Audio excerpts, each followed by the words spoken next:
l'entendez sans doute derrière moi, le Conseil de Bordeaux Métropole est en train de se terminer, ici dans le hall de la métropole, où nous nous réunissons, puisqu'on ne peut plus se réunir dans la salle du Conseil, la traditionnelle salle du Conseil pour des raisons sanitaires.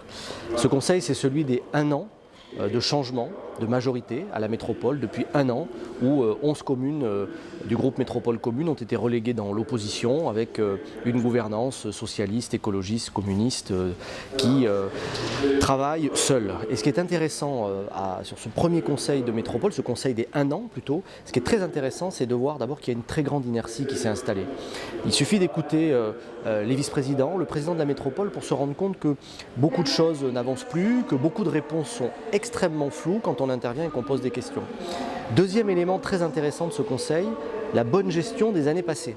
On a voté le compte administratif de l'an dernier qui pour l'essentiel explique que la ville et la métropole, pardonnez-moi, la métropole est en bonne santé financière et c'est évidemment un élément extrêmement important pour nous.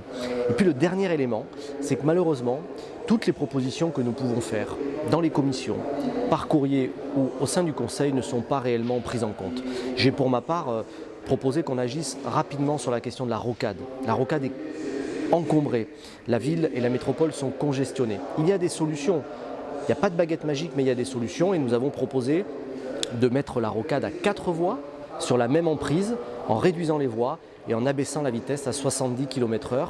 C'est possible techniquement, c'est légal, ça ne coûte pas cher et c'est réversible si ça ne fonctionne pas. Ça nous semble être une proposition de bon sens, mais malheureusement, elle a été assez rapidement balayée d'un revers de main.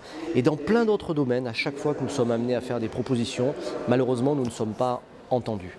Cet anniversaire, il est donc assez sombre de notre point de vue. C'est inquiétant pour l'avenir de la métropole, mais aussi pour le cadre de vie, votre cadre de vie, celui de nos concitoyens. Mais bien sûr, nous allons continuer de nous battre positivement pour vous toutes et tous.